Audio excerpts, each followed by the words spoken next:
You're listening live to Rightside Radio with Phil Williams. It's hard to go wrong when you're on the right side. Rightside Radio. Solid, conservative, and just plain right.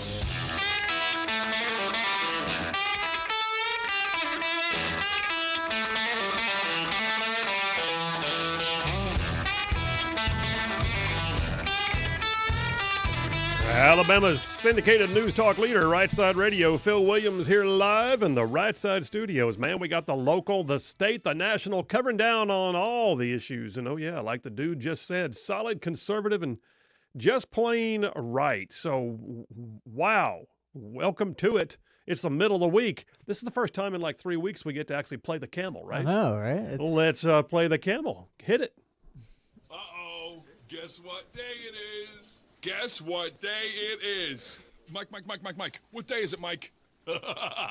Leslie, guess what today is? It's hump day. Woo-hoo! It's hump day. It's finally actual hump day. We've had the last 2 weeks where we were out on Wednesdays, right? I know. It's felt like a Wednesday a lot when it wasn't. But this is the Yes, first it did. true Wednesday. It's the first true camel day we've had in quite a while. Yep. And it's the first true camel day of 2025. I was going to say, first one of the new year. Welcome to the middle of the week. You are halfway to the weekend. We're going to get you all the way to go home time on a Friday, so just stand by. We got a great show lined up for you. By the way, the voice you just heard, that is the lively JP pushing buttons on the board. Hey, man. You good? I'm doing good. How about you? You ready for Snowmageddon? No. You stocked up on milk and bread? I'm not, no. Come on. I guess I'm technically stocked up for one person. I'm not going to go buy any more. I got enough, but yeah. Okay. Well, you know it's going to all be good. Yeah. Oh, yeah. I know. It's I'm dreading. It would be kind of funny if we just got rain and this whole thing. Don't say that, because that's happened multiple times. I know. I've lived it. All right, hey, we got a great show laid on for you today. Just so you know, coming up at 4 o'clock today, it's not just the day that we play the camel. It's at 4 o'clock we have the Grand Council. So the Grand Council with Jeff Poore and Dale Jackson. We'll have them on here at 4 p.m., and we'll just sling the questions out there and see how we do. So Grand Council, 4 o'clock, because it is a Wednesday. And then we got a Triple Dipper. Hit it, man. The Triple Dipper. 3 stories you've got to know. That's right, the Triple Dipper, 3 stories, 3 themes, if you will, that you got to know as we run today's show. First out the gate, didn't get to it yesterday. Oh, we're getting to it today. It even got deeper. Illegal illegals. Yeah, it's one thing when they come here illegally. It's another when they commit crimes when they're here, because those are crimes that didn't have to occur but for their presence. So we're going to talk about just the latest developments, to include legislation that's being sponsored by our own Katie Britt. Illegal illegals, that's number 1 on the Triple Dipper. And then number 2, I got to thinking about something yesterday. We mentioned it briefly on the show, kind of in passing. Have you heard about the fact that now in New York City, they've decided you get to pay a tax just to drive in downtown Manhattan? They're calling it a congestion zone. You know where they got that idea? They got it from the liberals that run London, England, who have what they call their ULEZ zone. And they're making people's lives miserable, so much so that there's an uprising right now. And so we're going to talk about the driving tax. And believe me, they are trying to get money out of you, and they'll do whatever it takes just for allowing you to drive. And then number 3, we got to touch on this, and it's going to be part of my monologue here in a minute, but California is burning, y'all. Not a little bit. Like, whole swaths of California are on fire. And this is just a devastating thing. This is a fire that is having massive effect, and it's not just out there burning in the middle of nowhere. We're talking about communities, restaurants, businesses, all of it on fire. So we're going to talk about California burning as number 3 on the Triple Dipper. All right, let me move on into the Rightside Way opening monologue. As always, remind you guys that attorney Stan McDonald, a partner at the law firm of Wilmer & Lee, he's the sponsor of the Rightside Way monologue. Stan McDonald, attorney at law, and I'll tell you more about him in just a few minutes. Okay, so let me ask you a question. Have you ever heard somebody say the cure is worse than the illness? You ever heard that? The cure is worse than the illness. The idea that the medicine or the treatment or the therapy is more painful or causes more problems than the illness itself. And it's actually not always true, but sometimes it feels that way. That is what we're seeing right now in California. People who believe they've got all the ideas about how to save the environment are making things worse than the actual fires that we're seeing right now, because it didn't have to be this bad. Now, listen, I don't know if you've been following the news, but there are, like I said a moment ago, whole swaths of California that are burning right now. Go online, look at the videos of people staring out their windows as walls of raging fire consume their yards and move in on their houses. This is a big one. This is a disaster of epic proportions. And the crazy thing is, the fires are not, like I said earlier, out there in the wilderness somewhere. This is not some remote region of the Big Sur or a state park. This is in places like Pasadena, Pacific Palisades, Malibu, West Hollywood. Sunset Boulevard is partially on fire. All around Los Angeles, offshore winds are driving massive fires. City blocks, restaurants, businesses, homes, whole neighborhoods. In a place called Pacific Palisades, where movie stars and real estate moguls live, over 30,000 people have been ordered to evacuate. As of this morning, nearly 3,000 acres are burning with zero containment. Zero containment. More than 10,000 homes have been threatened. And throughout the greater Los Angeles area, over 200,000 homes and businesses are without power right now. And for the first time in 20 years, the LA Fire Department has called in their off-duty firefighters. And the state of Arizona is even sending additional fire management teams to assist. Just moments ago, right before I went on the air, Governor Gavin Newsom finally called in the National Guard. It's that bad. Roadways are jammed up with abandoned vehicles as people try to flee the area and crowd the roads, making them impassable for evacuations or first responders to even get through. A second wildfire broke out last night near Altadena, north of LA, over 1,000 acres burning there. A third fire zone kicked up near the Sylmar neighborhood of LA, quickly consumed hundreds of acres. Fourth and fifth fires have now kicked up just since I got the show prepared this morning. Why am I telling you all this? Well, first of all, because this is a human tragedy, and those are our people. Make no mistake, I loathe California politics, but I love California. I actually lived there for several years. It is truly the Golden State. Its beauty is amazing, its resources, its history, and it's on fire as we speak. But I tell you all of this for a second reason, and that is that this whole fiasco was largely preventable. You heard me. Wildfires in California are made worse because of liberal policies that make it impossible to mitigate the damage. Now make no mistake, fires happen and they're going to happen. I get that. But when you know how to prevent them, when you know how to mitigate them, when you know how to slow them down, how to put them out, and you're not allowed to do that because environmentalist whack jobs have control of your politics, that's the height of absurdity. That's the epitome of cutting off your nose to spite your face. But we saved the air, we saved the trees, we conserved the resources. Yeah, but you burned it all down to get there. Well, any of you have ever been in the military, you know what happens when a training range comes into contact with an endangered species. I mean, God forbid that troops ought to walk through the woods at Fort Bragg or Fort Liberty and Fort Moore, and disturb a red-cockaded woodpecker. I mean, training shuts down. Training lands are closed off for good. I've seen it happen time and time again.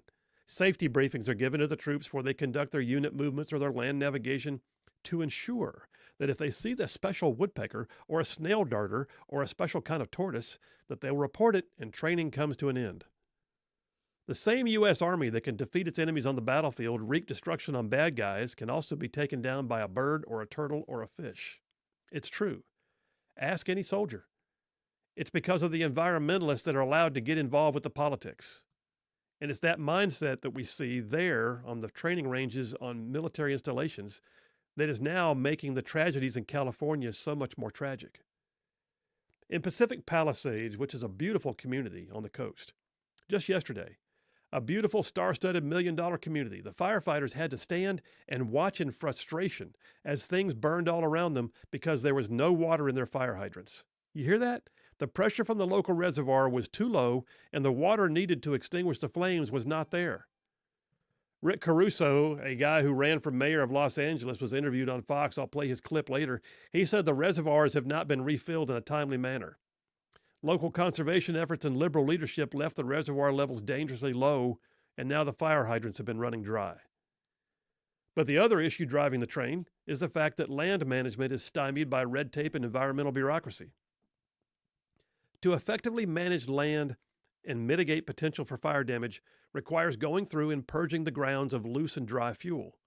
You cut away dead brush, you remove dried down trees, you make fire breaks in the woods, you make it less likely that a future fire would have enough dry fuel. It doesn't mean that you deforest the area, not at all. It means you clean it up so it burns less. But the process of obtaining permission to clear dense lands of fire fuel, it can take years just to get permission from the red tape environmentalists. They conduct their studies, they look for endangered species, they fret and they wring their hands and they talk about saving the whales and whatever else, and it just continues. In the year 2021, 10,000 acres of northern spotted owl habitat went up in smoke in Northern California. 10,000 acres that they could not clear because of the spotted owl. And yet when it burned, the spotted owl lost everything, right? The Forest Service was well aware there was a risk of a wildfire. They had a plan to protect it. But the project was tied up for a decade by environmental reviews and objections from environmental activists who, ironically, were concerned about the owl's well-being. So they dithered and they fretted and they talked about saving the earth, and the owls burned. Those years of year-long delays are becoming more and more common. Look, my time in sunny California when I lived there was spent mostly in the community of Laguna Niguel. It's a beautiful hillside area with rolling canyons that reach down to the coast. My backyard looked out over one of those canyons. It was gorgeous. And in 2022, 20 homes in my old neighborhood burned to the ground as a small brush fire was not able to be contained. It was dry ground cover that fed the fire, and people's lives were devastated as a result. But you add to that situation two other matters that are also easily preventable. In 2018, then President Donald Trump called out California conservation laws which divert water resources into the ocean.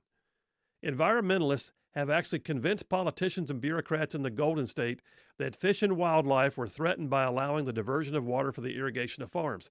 As such, a mitigation of the amounts of water that are available now to fill reservoirs and provide water to farms is ongoing. And yes, to firefighting. It's been a raging debate in California for several years. In one of his mean tweets that made liberal heads explode, Trump back in 2018 said this. He said, quote, "California wildfires are being magnified and made so much worse by the bad environmental laws which are not allowing massive amounts of readily available water to be properly utilized." Well, it was quickly denied, and the issue was chalked up to him being a climate change denier. He just didn't understand the science, they said. Okay, he's still right. And then we get to the last one, by the way. The system that had actually sparked so many of these fires. Pacific Gas and Electric, the major supplier of electricity to Californians. It has been cited again and again and again for its aging infrastructure. They call for rate increases on a regular basis, and yet their system is rife with problems. Problems that have time and again caused fires that destroyed property and took lives. PG&E is being sued right now for a number of fires over recent years. An independent investigation found that PG&E has successfully pressured state regulators over the years to approve all their rate hikes while not adequately maintaining what one report called a, quote, aging and rickety equipment. In 2018, PG&E, the utility provider, actually pleaded guilty as a company to 84 counts of involuntary manslaughter because of what became known as the Camp Fire. It burned 154,000 acres, destroyed 18,000 structures, and killed 84 people. It's one of many fires that was attributed to PG&E, including another fire in May of 2019, which was sparked by a faulty transmission line from a tower that was 99 years old. Look, all of this, these are leadership issues. Yes, fires happen and they will continue to happen. But no, we are not just supposed to take it and assume that nothing can be done. Leadership has to be able to say enough is enough. Stop jeopardizing life-limited property to save a snail darter or protect a monopoly power company that does not want to do what is necessary to mitigate danger. You have to do these things. If we're going to live there, then we're going to have to take care of there, and right now there is burning. The Golden State's on fire. And I say this with all sincerity, let us pray for our friends in California and hope that something good can come from this in the end. And that's a wrap for the Right Side Way. Yeah, it's a mess. I mean, it's an absolute mess, and it's completely inexcusable when you see laws put in place that do not allow you to do what is necessary to fight the fires, and then the fires burn everything down that they say they were trying to preserve. It's just the height of cacistocracy. Phil Williams, Right Side Radio. Y'all stay tuned. We'll be right back.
And we are back. Phil Williams, Rightside Radio. Solid, conservative, and just plain right.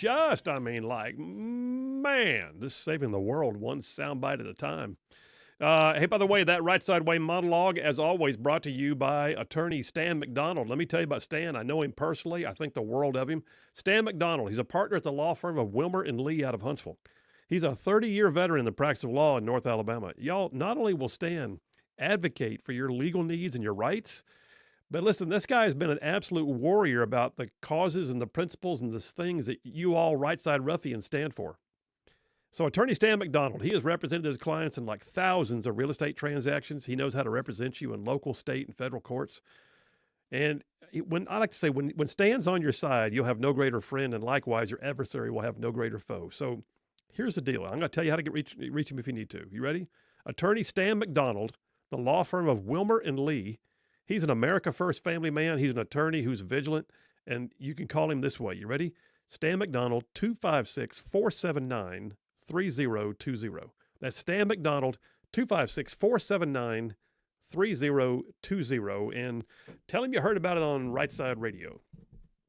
And here we go. You ready? No representation made. The quality legal service be performance grade. The quality legal service before the other lawyers. Ta-da! I wonder if Stan, Stan probably told you had to do that. Yeah. So, yeah, we know. Yeah. It's a thing. Like, if the attorney doesn't have the disclaimer read at the end of their thing, they get in trouble, which is just nuts. Hi, I'm not as good as anybody else, you know. There's nobody, like, I'm saying that I'm better than or anything, but I'm good.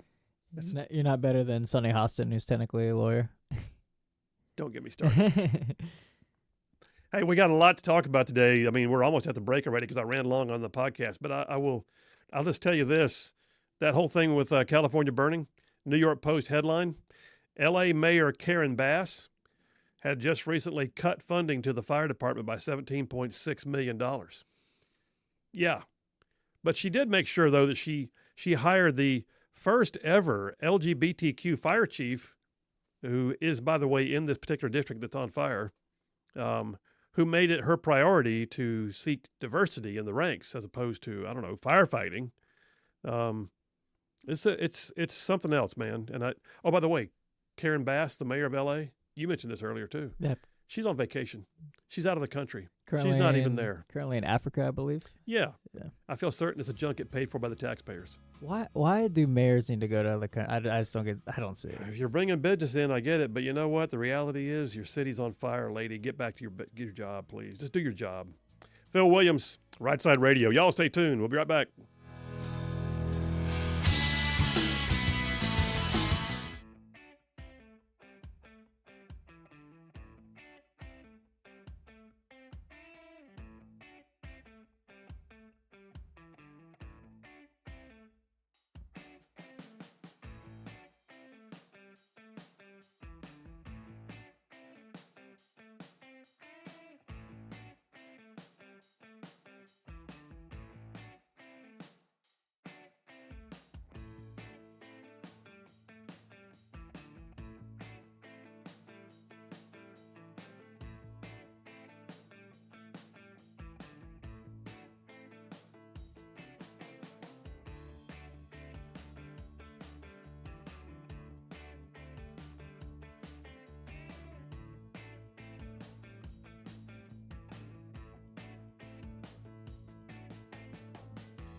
Hey, all you Rightside ruffians out there, you are listening to Rightside Radio, solid conservative, just plain right.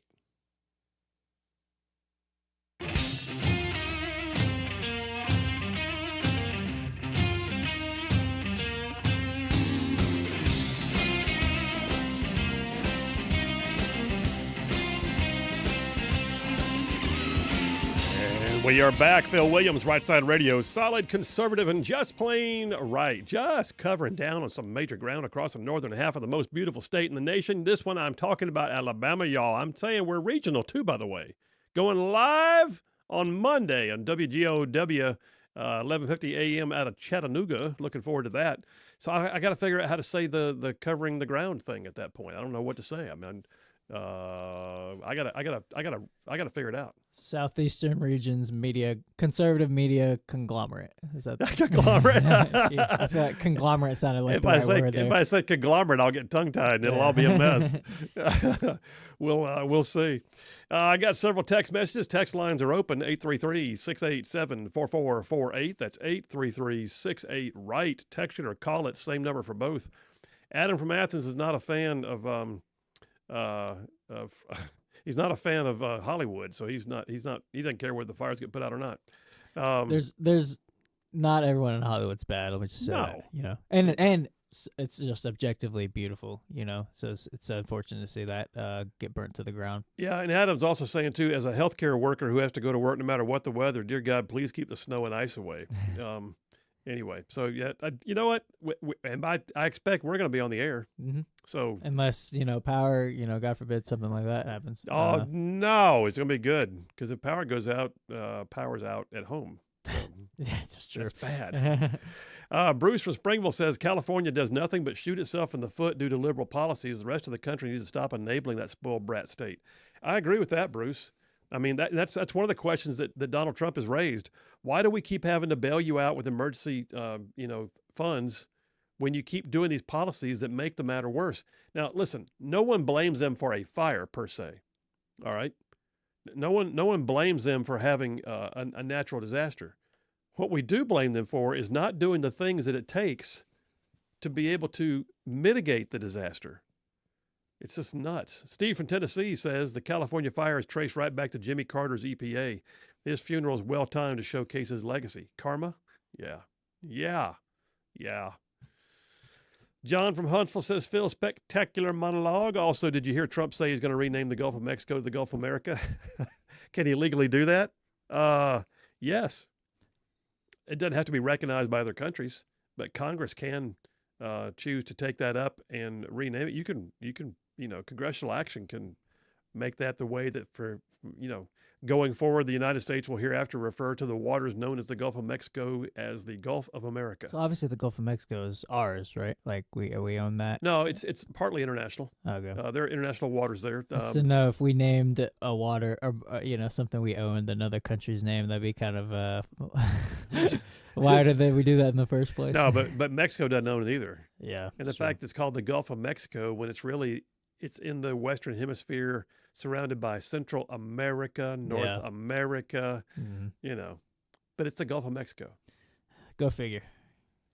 Robert from Athens says, Dear Colonel Phil, back in the 1970s, we used to cut clear areas in the forest, which slowed the spread of wildfires and gave firefighters easy access to stop the flames. Environmentalist groups sued in court saying, quote, clear cutting was unnatural and the practice should be stopped. And they won, and the forest lost. And we don't even remember our mistakes, let alone know how to fix them. That's exactly right, man. Listen, I mean, how many times have you been out in the woods somewhere and you walked into an open area and realized it was a fire break? And it's not just like a power line fire break, it's a fire break, and it's there for a purpose. And then the fact that they don't like them is not natural. You can't do that. Well, burning 10,000 acres is not a great thing either. How about that? Anyway, more on that as the show progresses. We'll jump in it. But let me move to Dipper number one, illegal illegals. So yesterday, our own Alabama Senator Katie Britt, along with a guy who I've actually gotten to really like from afar. He's going to be a Republican one day soon. He's tracking. He is tracking. Now, I think he's going to wind up being, I think he's socially liberal, and yes. but he's conservative on things that are not, I wouldn't call him conservative. He is center right on some things. But John Fetterman. He has common sense, is what you're saying with a lot of stuff. Yes. And I'll be the first to admit, I thought he was damaged goods, man. Mm-hmm. When he ran, I railed against the idea of Democrats and his wife putting him up and letting him run when he couldn't string sentences together. Yeah. And it was awful. And then, of course, he went into his depression where he had to actually go into treatment for a while. Yeah. But he has bounced back from that. And like, we'll play an audio clip in a minute. Dude holds a conversation now like there's never been a problem. I mean, he did a whole 3-hour podcast with Joe Rogan just fine. It's like, you know, it's pretty incredible. It is pretty incredible. It's an overcoming thing. Mm-hmm. And what's interesting though is, and I had heard this before, but she confirmed it also, is that Senator Britt and Senator Fetterman, their offices are side by side, mm-hmm. and she has gotten to know him, and they've become good friends. And it's amazing to watch them. They do things together bipartisan. Yeah. To include what we're going to talk about here in a minute, the Laken-Riley Act. So here's the thing. The Laken-Riley Act. You may recall Laken Riley was a sweet young lady who was a nursing student at the University of Georgia. And was it last year, I think it was? Last year, she was raped and murdered by an illegal alien. So the Laken-Riley Act passed the House of Representatives yesterday. Tuesday afternoon, the first piece of federal legislation approved by the 119th Congress. So they got in, they elected their speaker, and just in a matter of days, they passed the Laken-Riley Act out of Congress. It now goes to the U.S. Senate. It's the second time they passed it. Now, they passed it by a much wider majority. This time in the House, it was fairly bipartisan. They actually had 48 Democrats that voted for it this time. That's a huge swing from where they were last year, where they passed it on a very narrow margin. But what does it do? The bill requires federal immigration authorities to detain any illegal who may be found guilty of theft or other related crimes.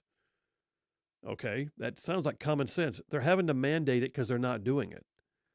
It would also, by the way, allow states to sue the Department of Homeland Security. That's going to be new and different. You ever have another Mayorkas situation and a Laken-Riley type incident occurs, which, by the way, I got a stack of stuff here. They're occurring on a daily basis. But if you have another Laken-Riley event occurs, the family would then have civil redress against the Department of Homeland Security for allowing that person to remain in the United States. Now, it's not going to be because you can sue them because they were here illegally. It's going to be because they allowed them to remain illegally. So we've got a situation right now where this bill is going up before the U.S. Senate. They may vote on it as early as next week. We now have Republican majority in control of the Senate. What are they going to do? They say border security is their biggest issue. Senator Lindsey Graham, Senator John Thune, they both say that this is the biggest topic. Are they going to vote this thing through? Can they vote this thing through? Is there a reason why they wouldn't vote this through? You have to look at this bill and go, why would they not? So let me do this. I got a sound clip here. How much time we got? We got time. Let me go for audio clip number 1, please. This is Senator Katie Britt from Alabama, and John Fetterman from Pennsylvania having a conversation with Fox News' Bret Baier about the Laken-Riley Act. It passed the House.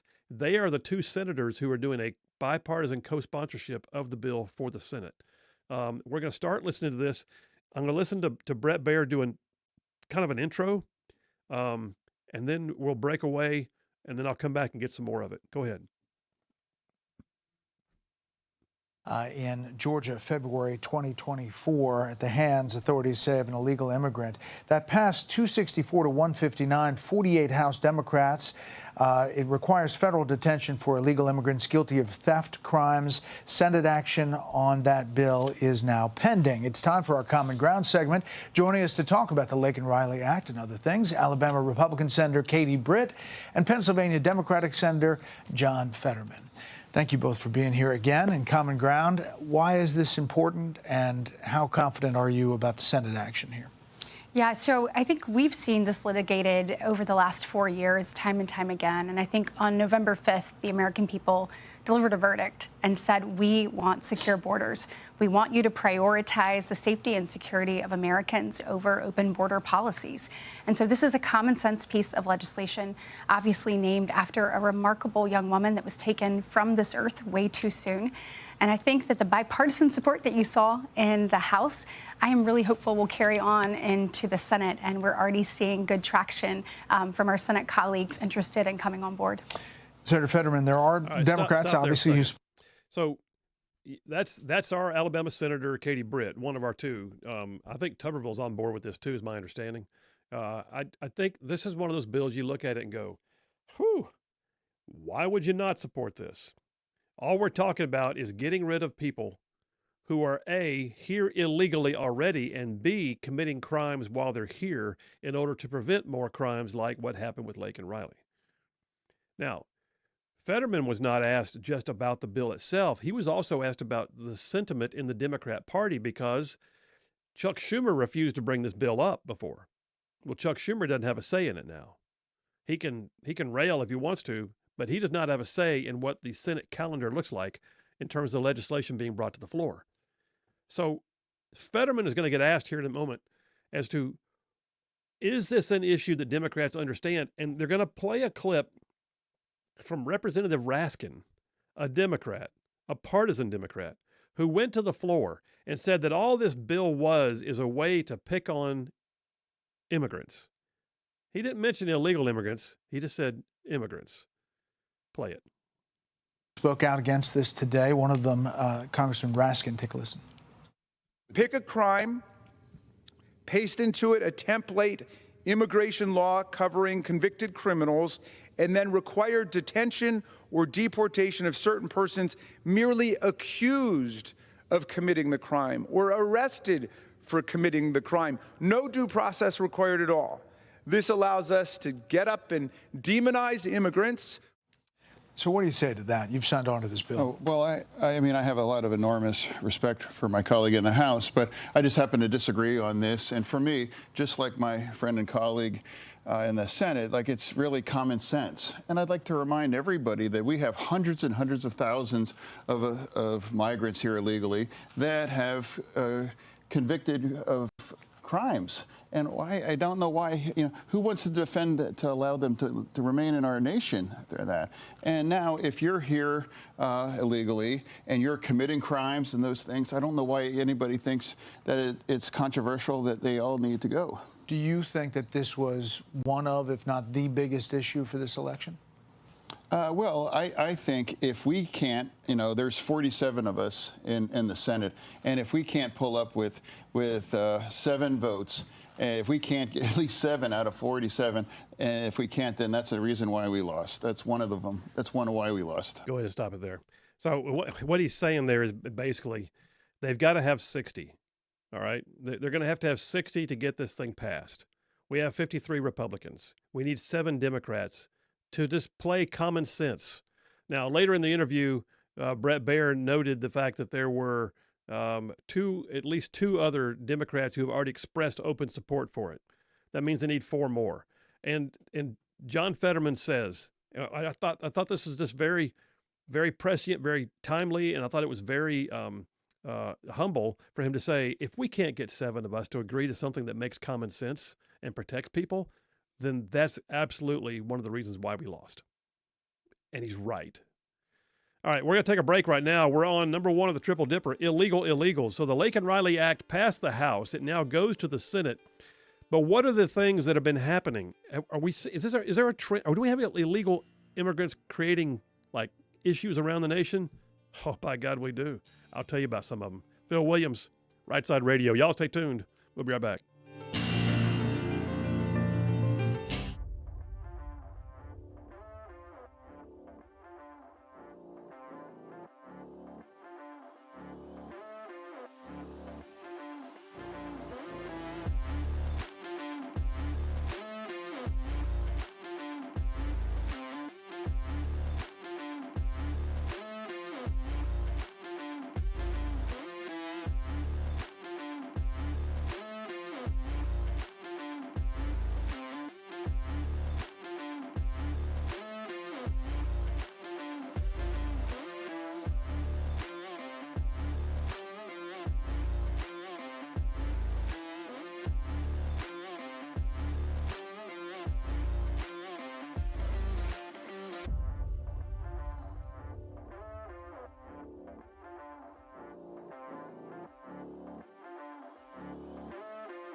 And we are back. Phil Williams, Rightside Radio, solid conservative and just plain right. Just, I mean, like, man, making common sense like a superpower.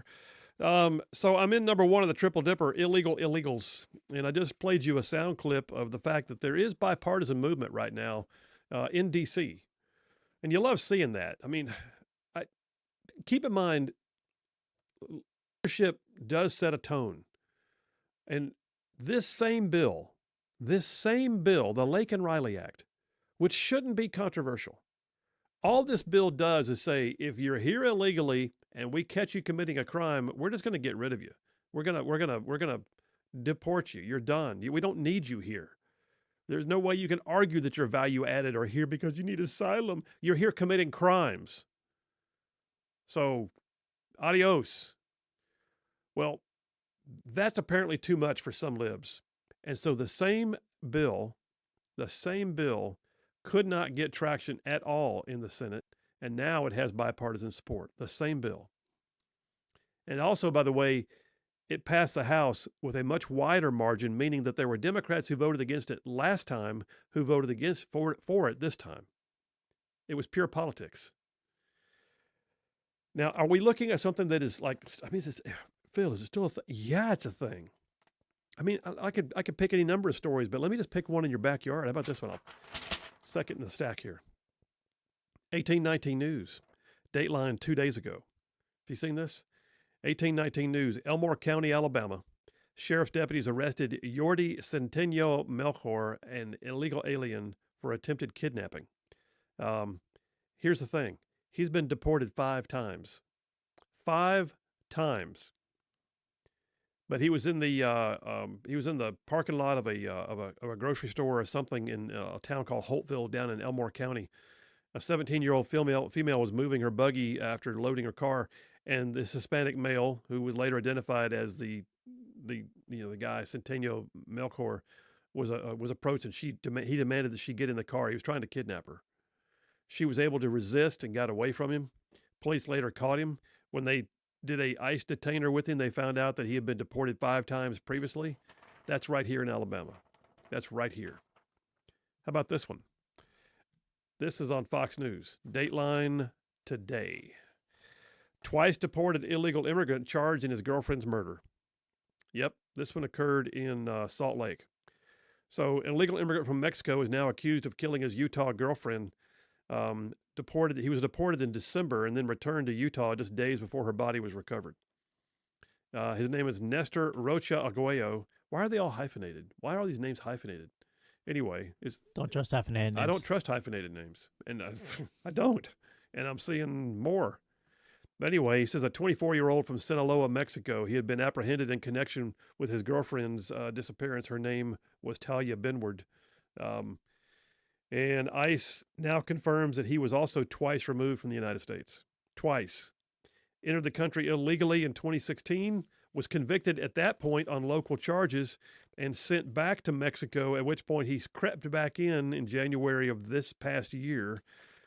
Get this. His priors are robbery, aggravated assault, property damage, 2 counts of possession with intent to distribute, failure to stop at the command of a law enforcement officer, reckless driving, interfering with a peace officer, operating a vehicle on an unopened street, burglary, assault, and unlawful detention, and now murder. It's a problem. It's just a bit of a problem. Just a bit. Just a tad. Oh, wait. There's more. I'm not sure. How much time do we have for the break? About 30 seconds. I'm going to continue this after the break, but listen, the bottom line is I got stories right now. I gave you one from Alabama, one from Utah. How about one from, we got one here from Boston. We got one here from, where is this one? Palm Beach, Florida. We got one here from South Carolina. We got one here, Massachusetts. Listen, they're all over the place. Is it a problem? Yeah. You know what makes it worse? Is they are crimes that should not even happen. I don't mean that in terms of the criminal act itself. I mean that but for their actual illegal presence, there wouldn't be a crime. This is not controversial, but it is maddening. Phil Williams, Rightside Radio. Y'all stay tuned. We'll be right back.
You're listening live to Rightside Radio with Phil Williams. It's hard to go wrong when you're on the right side.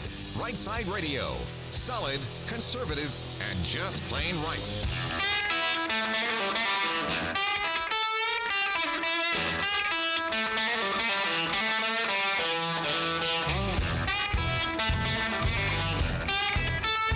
Alabama's syndicated news talk leader, Rightside Radio, Phil Williams here live in the Rightside studios. Man, we got the local, the state, the national, covering down on all the issues. And oh yeah, like the dude just said, solid, conservative, and just plain right.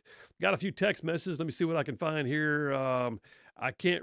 Dustin from Hazel Green sent me a YouTube link. I can't open it right now, but I appreciate it, Dustin. We'll check it out later. John from Harvest said, speaking of illegal immigration, have you seen where Trump is already having an impact and he hasn't even taken office yet? Oh, yeah, in a lot of ways. He said his hardline rhetoric and tariff threats are pressuring Mexico to crack down on migrant caravans and dispersing them to make it harder. You know what? Thank you for reminding me of that, John. John from Harvest. I just saw a headline on that earlier, and I meant to go open the story. There it is. Mexico completely disperses a migrant caravan heading to the U.S. ahead of the Trump inauguration. Says the Mexican government is working hard to break up migrant caravans trying to make the treacherous journey north to the U.S. Faced with the prospect of massive tariffs on goods and under the new administration, Mexico has been dispersing migrants throughout the country to keep them far from the U.S. border, including dropping them off at the once vibrant tourist hotspot of Acapulco. Wait, so you mean not kowtowing and giving countries what they want, then actually being, hardline? Yeah. They actually respond. I mean, I don't know what to say to that. But he sounds like a madman. He's MAGA. Yeah. Those MAGA Republicans. I got news, man. This is classic. This is an example of what happens when you're a leader and you actually know how to lead, and you say what you mean and you mean what you say. And they know he's going to do it too. Exactly. That's what causes the turmoil. And I'll tell you what, the drug cartels, they better be on notice. I hope he does drop a J-Dam right in the middle of a drug lab somewhere in the jungles of northern, Mexico. David from Huntsville says the Democrat congressman saying that he's actually a senator saying that illegal migrants have the right to due process. Oh, Raskin. Yeah, that's right. Let me start over again. He was right. The Democrat congressman saying that illegal migrants have the right to due process like a citizen is wrong. That is not the case. There's still due process in the United States, regardless of your status. But Raskin was still wrong about the way he was approaching it. I think they forget that them being an illegal immigrant is a crime already. They've already committed a crime being an illegal immigrant. It's like that clip of Homan and AOC. Yes. She's like, seeking asylum is not a crime. Trying to get her sound bites, like not coming into the country to the port of entry, coming in illegally is a crime under Statute 8. He nailed her on it. It's like that is it's in the name, illegal immigrant. But that same what you just said. There was another debate that I almost sent the audio to you for, but I chose not to just because of timing. And the Republican who was in the debate that I think Raskin had been speaking in earlier said, my colleagues across the aisle can't even say the words illegal alien. It's in the law. It says illegal alien, and they can't even say that. Speaking of which, let's go back to some of the stuff that's in my stack right here. How about this one? Immigration and Customs Enforcement have now arrested a Dominican illegal immigrant charged with sex crimes and kidnapping in Boston. Yep. Another hyphenated name, by the way. Emilio Jose Pina Casilla. Why do they hyphenate all the names? I don't know. It's I don't recall ever seeing that before. It's trendy lately. Anyway, Emilio Jose Pina Casilla, a 46-year-old, is now charged with assault with intent to rape, kidnapping, 2 counts of indecent assault and battery on a person 14 or older, and intimidation of an official, witness, or juror. Was now arrested on December 17th in Boston. This state line 2 days ago. Pina Casilla entered the U.S. illegally near Eagle Pass, Texas in January of 23. He was enrolled in what they called an Alternatives to Detention program, which means, go ye therefore, we'll call you when we're ready to bring you down for your hearing. But for some reason, he was removed from the program a month later. No one has an explanation for that. ICE says they issued a detainer on him, but it was ignored by the local officials in Boston. Go figure. Why? Because Boston is a sanctuary city. They limit or forbid cooperation with local law enforcement with ICE. And they even doubled down on their policies recently. They're like all in. Well, we're just going to continue to now they're arresting sex crimes illegals right there in their backyard. How about this one? An illegal migrant from Guatemala was arrested after molesting a 5-year-old girl inside her home. This is a very graphic article. I won't read it to you. Fox News had it 2 days ago. But Nicholas Jose Francisco faces 2 counts of sexual battery of a child under the age of 12, is now being held without bail in Palm Beach County, Florida. Unreal. Unstinking believable. Is there a call on the line? No? No, somebody was calling to inform us that in Mexico they use the mother and the father's last name, so that's what the hyphenated names come from. Oh.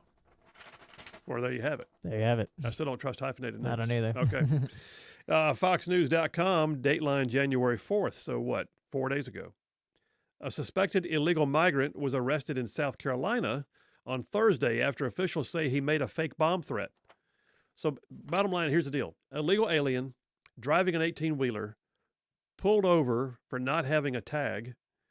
When they detained him on the scene, he made a threat, said he had a bomb in the truck. They had to stop the entire interstate. I-85 was stopped for 4 hours as they had to bring in officials for what turned out to be a fake bomb threat by an illegal who was just mad that he got pulled over for breaking the law and being illegal. Just can't make this stuff up. I keep going. What really bugs me is it does keep going. Like I've got another one here from El Salvador. An El Salvadoran illegal immigrant, Fox News reports just a few weeks ago, wanted for allegedly sexually assaulting a child, has now been arrested by ICE. Where is this one? This is in Boston again. This is another one, not the same one before. This is 55-year-old Hugo Israel Ruiz on felony charges of indecent assault of a child under the age of 14. How about this one? From November. ICE arrests 3 illegal migrants in Massachusetts, two of which were charged with child rape. One was convicted of the same crimes in Brazil. I could go on and on and on, but the reality is this. The Laken Riley Act needs to get passed. There's no way around it. The Laken Riley Act needs to get passed. If I'm not mistaken, too, by the way, all of Alabama's delegation voted for it in the House, to include our 2 Democrats. So that's a plus. They all voted for it. Yay, go Alabama. Bipartisan, supporting the Laken Riley Act. It now goes to the U.S. Senate, where it needs to pass. I believe that John Thune is going to put it on the floor pretty soon. That's my understanding. The headlines that I read said that Katie Britt, by the way, Alabama's Katie Britt is now the deputy whip for the U.S. Senate, which is a position of leadership. And she's second in charge of what's known as the whip, trying to get the votes together. That means she's seen as someone who can get votes. Oh, by the way, she is now whipping her own bill. So she is out there gathering up the votes, and I'm going to bet this thing hits the floor by next week in the Senate. And my hope is it's one of the first bills that goes to Donald Trump's desk. My only question, see, what's next week? The inaugural is in 12 days. I wonder if they might stage it so that it's coming to the president. I don't know what happens if they, no, that's right. They've convened the Congress. They can transmit the bills on schedule. It doesn't have to be that we don't have to worry about who was president at the time. Yeah. So the 118th Congress is now in session. They're passing bills. The transmission of the bills is a formal process. I mean, believe it or not, they actually have to walk things across the rotunda and transmit them that way. We did it in Montgomery. It had to be transmitted from the 5th floor to the 7th floor. It was an official thing. It left the basket with a signature from the Speaker of the House to go to the basket in the Senate, and it could stay in the basket until the pro tem signed it out. How about that? It's not, you figure everything will be like, No, it's not like an email. Yeah. No. hey, here's a bill. In fact, they have different color jackets. In Montgomery, it's a green jacket, a blue jacket. So the blue jacket bills, I believe, were Senate, if I'm not mistaken. It's been a while since I was there. And the green jackets, I think, were the House coming up. So blue jacket bills have signatures on the outside. I signed many of them as a chairman, coming out of my committee. And then it would transmit to the floor where it had to be read, and then it could be voted on, and then it debated, and then transmitted down to the House, and then the same process starts over again. It's very formal. The bottom line is this. In D.C., the Laken Riley Act, The Laken Riley Act is now through the House. The Laken Riley Act just allows us to get rid of these thugs, these criminals, these perpetrators who are already here illegally, who don't deserve consideration of any kind other than deportation. Get them out of our country. Because but for their very presence, there are victims now who would not have to go through the things they're going through, or for that matter, families who would not have lost loved ones like Laken Riley's family.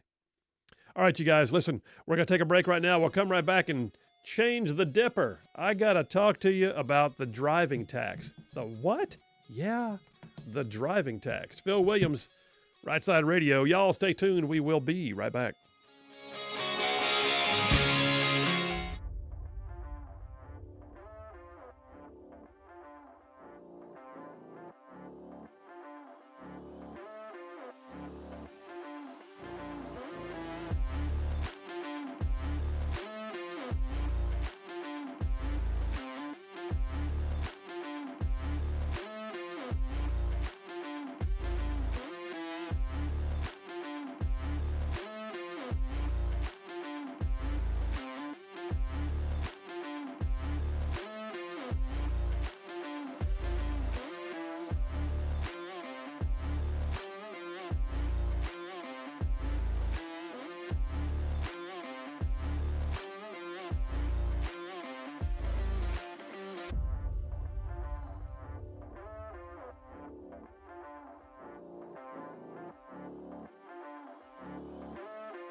And we are back. Phil Williams, Rightside Radio, solid, conservative, and just plain right.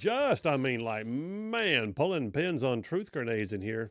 I'm watching, by the way, on the screen, both the screens up on the wall here in the studio, CNN reporting that there are now at least 2 deaths in the fires in California. And on the right, the Fox News screen is reporting, how the winds are prevailing and the gusts are still blowing 60 to 80 miles an hour in some places. And yeah, I'm like, some up to 100 miles an hour, according to CNN. And Fox is reporting that there are now 365,000 citizens in California without power. It's just unreal what's happening out there. The devastation and the flames are like, you see forest fires, but this is like a raging inferno. It's like scary. Yeah. They send chills down your spine videos. I feel like I sometimes get desensitized. I hear there's a new California wildfire because it's like I feel like there's at least one every year. But this is the one. Like these videos, I think are one of the worst I've ever seen. Yeah, yeah, exactly. There they are, almost 400,000 people without power in California now is what they're saying. Yeah, and you mentioned this too. It's not like it's in the woods of California. This is like L.A., Hollywood. Yes, this is L.A., exactly. Like the videos of the sun coming up this morning of like the flames and the smoke on the skyline and the sun, like it was like apocalyptic, and it's just really scary stuff. It really is. It's horrifying. It's also just maddening. So yeah, I want to encourage you guys, pray for California. There's a lot of, yes, their politics are jacked up, but their politics are not their people. The vast majority of California's counties are now red in terms of their politics, but the major population centers are what overwhelms the political aspects. And so you got San Francisco and Oakland and LA that are just blue as they can be. And I can't help but wonder how much some of this, I look at this and think, okay, you got some of the elites now that are having their houses burned down. This is not just, here's what's maddening though. Let me back up. Finish that one phrase, Phil. You got elite power brokers now having their multi-million-dollar houses burned down. You can't help but wonder if they're going to demand some change in the policies that allow these flames to be, unabated. Now that they're actually impacted by it. Now that they're impacted by it. Yeah. But the other piece of this is how many people are on social media going, well, it's because of climate change we're dealing with all this. And they believe it. That's their way out. That's their knuckleheaded way out of all of the absolutely, monstrously bad policies that they have. It's gross. Let me jump on a couple of text messages, and then we're going to switch gears here in a minute. Go to a totally different topic. It's rather amusing and maddening all at the same time. I'm going to talk about driving taxes. You mean like toll roads? No, I mean like driving taxes. Like you just want to drive, so you got to pay money. It's going to go over like not very well. Steve from Tennessee, by the way, says, look up the lyrics to the old Beatles songs, The Tax Man. It has come true if you want to. How did he know I was going to talk about? Oh, yeah. I guess I said that right before the break, didn't I? He said, if you want to drive, I'll tax the street. Yep. That's where we are, Steve. You know what? Maybe I need to go ahead and get that and just have that little soundbite ready. And then Roughly Ann from Huntsville has sent us a challenge. You seen this? Yeah, I did, actually. So Roughly Ann from Huntsville says, hey, JP and Phil, let's have some fun. Let's see what everybody predicts for their area, how much snow falls. It'll be as fun as March Madness. Winner gets John's approval. All right, so what's your prediction there, JP? By the way, hang on a second. Yeah, you've got a meteorologist in the family, and I don't know that I should. You got a leg up on everybody. Well, listen, he's wrong a lot too. So. Oh, okay. He's calling out your brother right there on the air. I like to poke fun at him like that. If we're talking Huntsville, I would guess. What part of Huntsville? Up on the mountain or down the lowlands? Jones Valley? Let's just how about we say the most of anywhere in Huntsville gets. All right, let's just say that. The most that anywhere in Huntsville gets, I would say 8 inches. Huntsville city limits. Yes. All right, we're not talking about the Huntsville metro area. We're talking about Huntsville city limits. Huntsville city limits. The most accumulation in one spot, I would say, would be 8 inches. 8 inches. I'm gonna go high there. I feel like that's not drifts. You're talking about like on the ground. 8 inches. I'll go a little high there. Whew. Oh, jeez. Okay, so I'm gonna. You know what? I might have said I'm gonna go ahead and say 6.5. I think I was gonna go 6. I decided to get a little gutsy there. So 6.5. All right, so I'm in for 6.5 inches, and I'm going to keep watching the models, and I reserve the right to update my prediction. Hey now. So I'm going to call your brother and find out what he knows. So yeah, 6.5 inches. You say 8 inches, but we're also our studio right now. We're in Gadsden, so we're an hour and a half southeast of Huntsville, on the other side of Sand Mountain. And the funny thing is, I can't tell you how many times I've seen snow on the mountain, on Sand Mountain, which is like literally 10 minutes from here, and nothing down here in the lowlands by the river. Yeah. Nothing. And I live on the river, and it's beautiful when there's snow down here, but nothing. So I'm going to go ahead and say that here, you ready? Mm-hmm. Here we're going to get 2.5 to 3 inches. Wow. I went there. I'll go 1. That's just no good. All right, a couple of text messages, then we'll go to a break. Mike from Muscle Shoals says, Phil, you're awesome. That's it. That's the text. Man, Mike, thank you. Appreciate you. No, you're awesome, Mike. Yes, that's right. That's the comment. That's the response. John from Huntsville says, I'm going 1/2 inch of snow for Huntsville. 1/2 inch? Wow. It's pessimistic. John is like, yeah, he's like Mr. Pragmatic. Devin from Brownsboro is in for 5.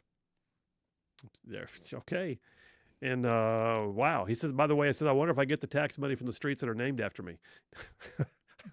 If you have one, let me know. No, I don't think so. Yeah, there's Williams Avenue downtown. Do I get paid for it? No, not going to happen. All right, we're coming right back. I'm going to tell you what just happened in New York. And oh, by the way, were they trying to copy London? And did they even pay attention to what happened in Washington State?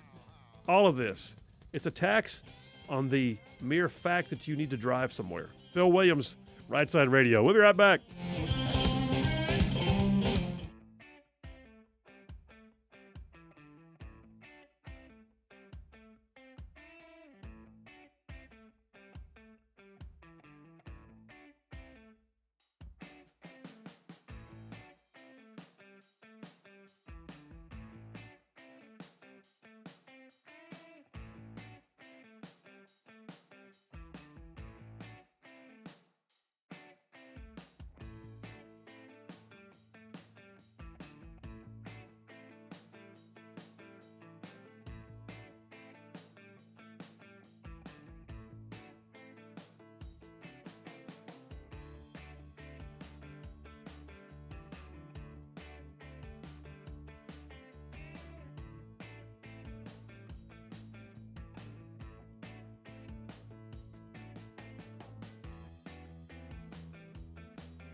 Hey, all you Rightside ruffians out there, you are listening to Rightside Radio, solid conservative, just plain right.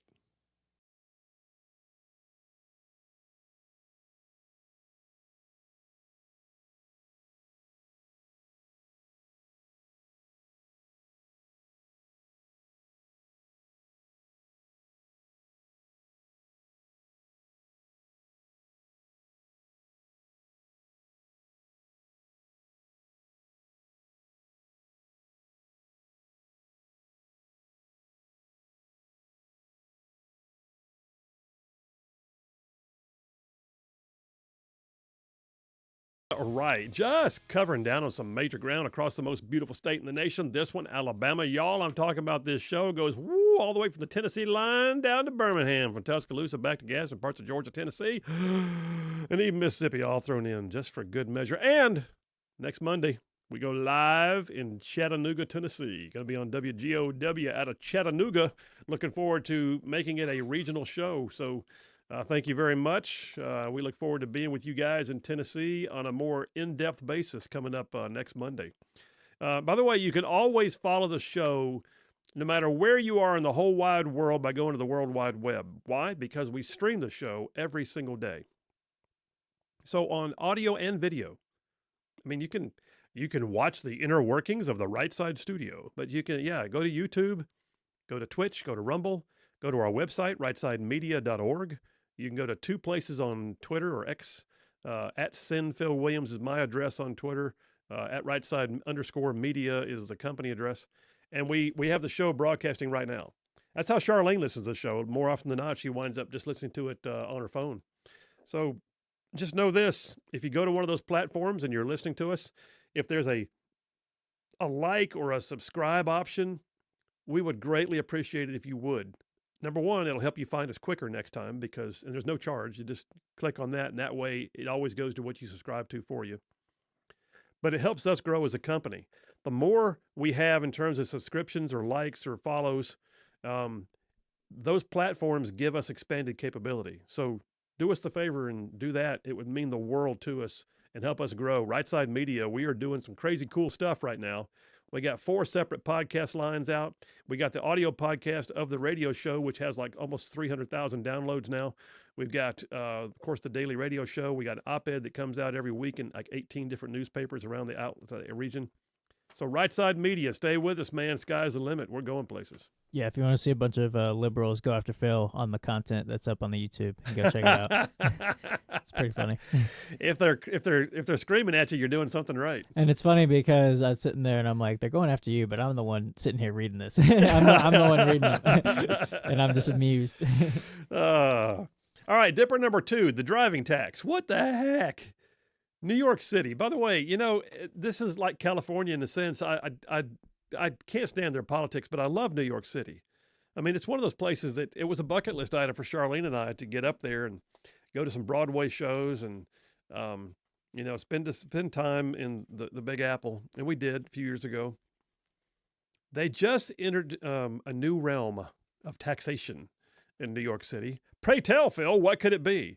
Well, they have now what they call the congestion charge. No, that does not mean if you're stopped up. No, it's cold season. I got to pay a tax. No, it's about driving. The first congestion charge scheme for vehicles in the U.S. has now come into effect, says the BBC.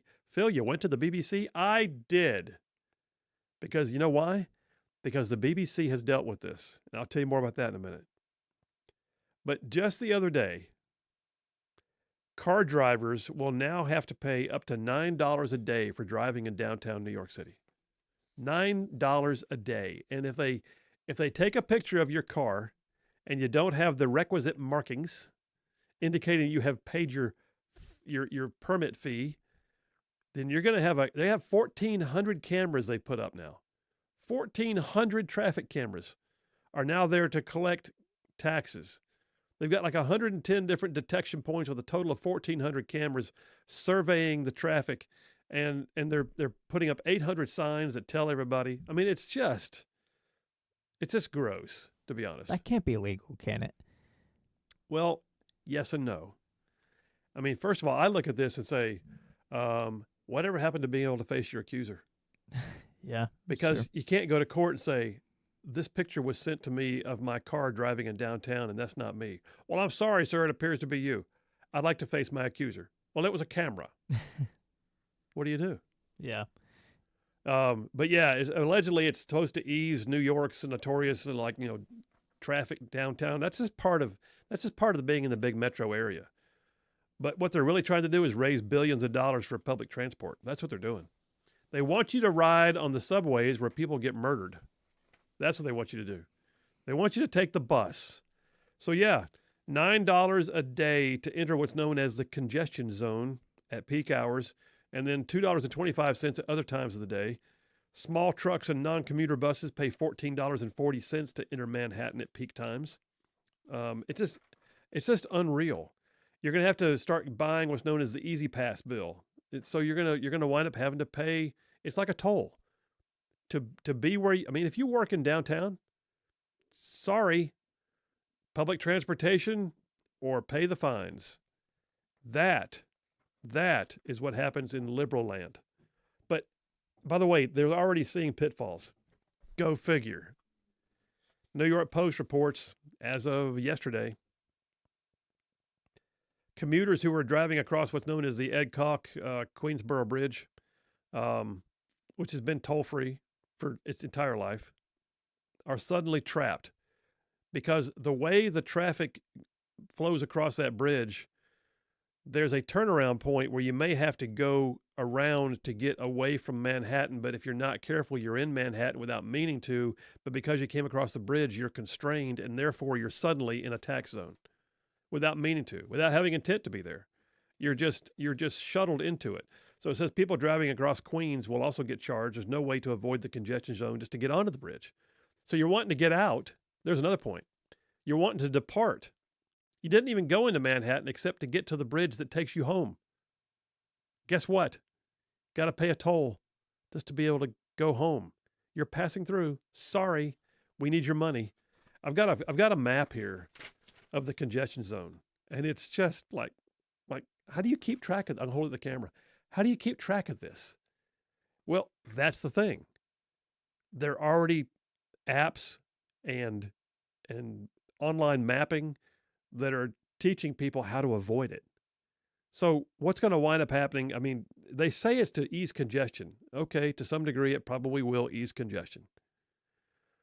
What it's really doing is just raiding people's wallets. But this is what happened do you remember we talked about this on the show about a year ago? London Mayor Sadiq Khan, who is a notorious liberal, decided he was going to ease the traffic in what he called a ULEZ zone, an ultra low emission zone. Yeah. So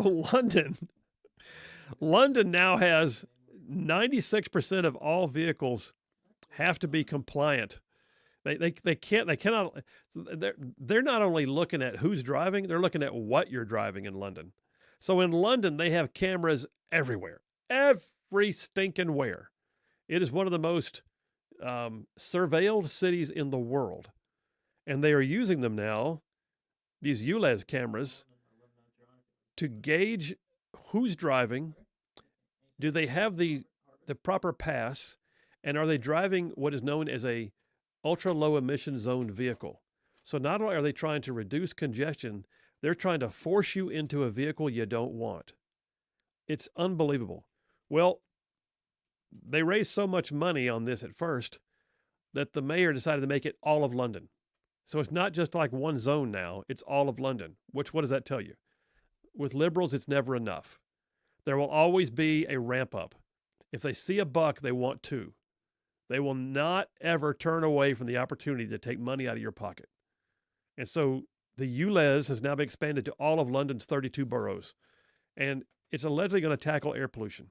What it does, though, is it makes people that can't afford it and are just working folks that are trying to drive to work now have to buy a more expensive, newer vehicle in order to pass the inspections to be allowed to drive to work. In all of London. Y'all, that's like all of New York City. London is massive. The idea. Okay, well, here's where it gets really bad. There are people now that are protesting to the point that there's a group, and I mentioned it yesterday, they call themselves Blade Runners. They go out in the dark of night wearing ski masks with saws, and they start cutting down cameras. I don't condone illegal activity, but that's pretty sick. Pretty sick in a good way. It's pretty sick, yeah. Yeah, yes, it is. It's pretty cool. That's pretty brassy. Yes. Yeah. Yeah. Man's got some kahunas. So yeah, London is being hit by, they call it vandalism, which technically it is, but they're heroes to the common man. They have a huge following on social media now. They go out in the dark of night. They get up to a post. They crank up the power saw. One person stands guard, another person's filming it, and then the other person just starts cutting that saw down, and then they attack the camera once it hits the ground so that it can't be reused. And then they basically send a warning to the government that, this is going to continue to happen. You're causing distress and anxiety. Stop it. It just, by the way, one guy, this is London now, one guy, what's his name? Joseph Nichols. This is just about 2 months ago. It was just sentenced to, he was given a prison sentence of 10 months for daring to post supportive statements on Facebook about the Blade Runners. Oh, how dare he? Yeah. He basically said things on social media that the government didn't like about the big heavy taxation / social engineering experiment they were doing called ULEZ. And he's now gotten a prison sentence out of it. They suspended it for 18 months, meaning he's basically on probation, but they also stiffed him with some big fines. That's England for you. Which is unbelievable. I got a call I'll take real quick for the break. Mike from Harvest. Hey, Mike, how you doing? I'm doing well, sir. And how's Mr. Phil today, sir? I'm good, man. What's on your mind? Well, you were talking about the taxation there in New York and such. Yeah. And the folks cutting those cameras up, yeah, they are vandals, but they're heroic vandals. So yeah, they're Robin Hood vandals. There's a county in North Carolina, I think it's Ballard, where when Hurricane Helene went through, all these people lost their houses, but the county's trying to collect property taxes on those non-existent houses. And they've told them that they won't be reassessed again until 2026 or so. Yeah. You may want to take a look at that if you haven't already. No, that's crazy, but I don't doubt it. Like I said, government sees a dollar, and good luck ever getting them to stop looking at the dollar. They'll look at it and see it twice. I've got a situation right now for a client in my law firm that was paying her property taxes and was told that, when do you want to pay the rest of it? She said, what rest of it? It turns out they had been duly assessing the property to two different people who both thought they had a deed to the property for 20 years, collecting taxes from two different places. It's just unbelievable. You got to watch government, man. They've never seen a dollar they didn't like. Nope. Well, thank you very much. Thanks, Mike. Phil, you have a wonderful day, and I hope you have a wonderful New Year. And I hope both of you are horribly wrong about the snow in Huntsville, because I want 0. All right, we'll see you, man. Take care. All right, sir. Got to run to a break. Let's take a break right now. We'll come right back, and I'll tell you. So this whole thing about driving tax, this is what liberals do. They're trying to drive you out of driving. You hear that? Drive you out of driving. Drive you out of driving, and yet I've got other ways they're looking at doing it. I'll tell you about those right here in the U.S. when I get back. Phil Williams, Rightside Radio. Y'all stay tuned.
We are back. Phil Williams, Rightside Radio, solid, conservative, and just plain right.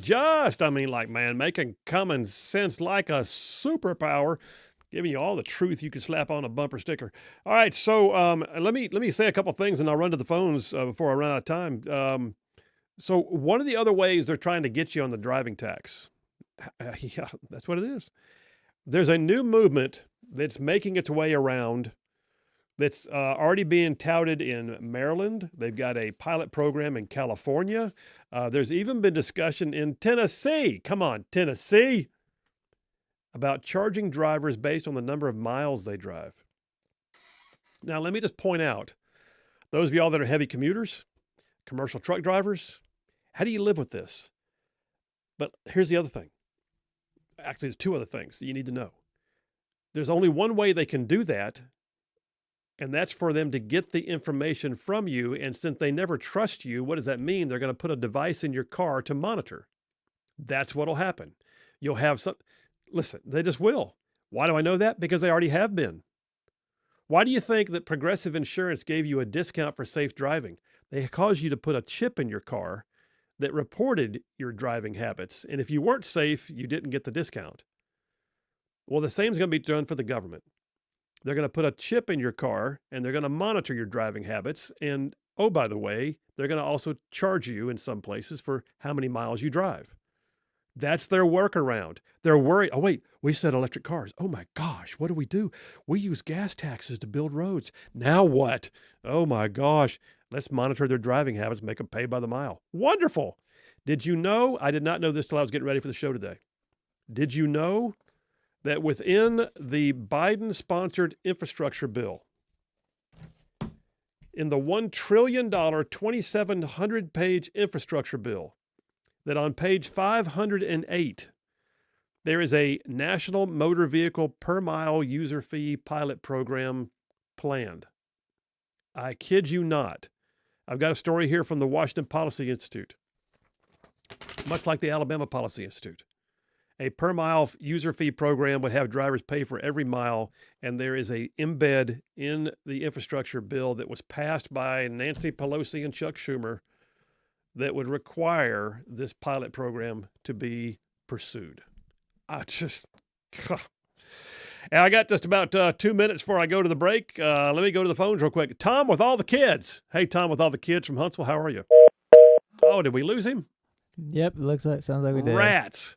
Tom with one of the kids got hold of the phone. Probably. In case you didn't hear, that's one of our new guys who calls in. He just called in for the first time yesterday. Tom with all the kids has 18 children. That's impressive. 18. He said he had a good story about getting pulled over in New York City too. So it's a shame. Listen, I'm going to bet that they had. I mean, you have to have an 18-passenger van, two of them, just to get everybody to church on Sunday. Yeah, that's. I don't even know if they make a big. You need an 18-wheeler. Just put it on the back. All right, let me go back to that real quick because I know I got about a minute and a half now before the break. So yes, WashingtonPolicy.org is where you can go to see it. This story came out in 2021, well after the bill had been passed.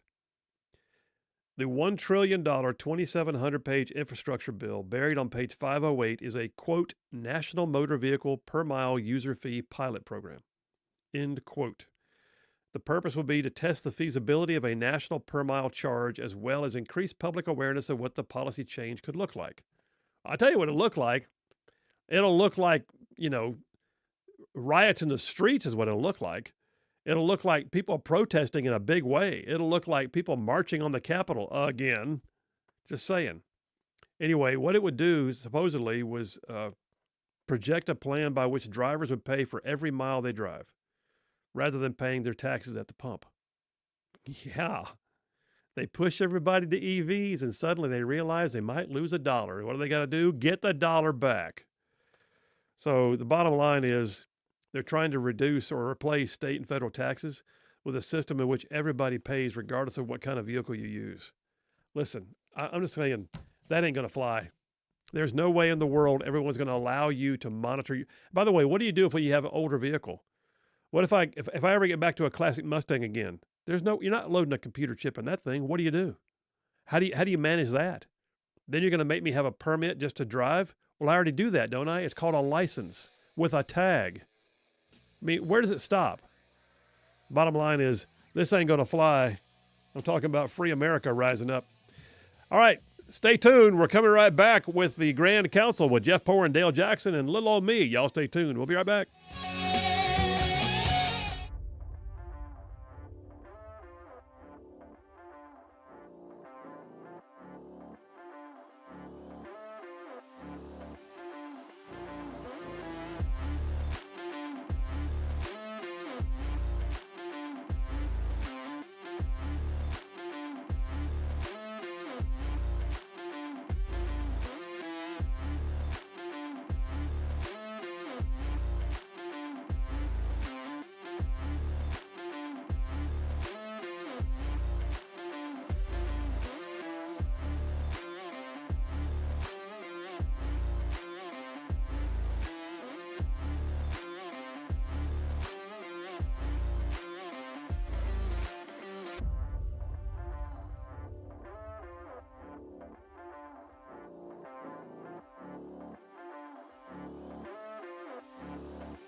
You're listening live to Rightside Radio with Phil Williams. It's hard to go wrong when you're on the right side.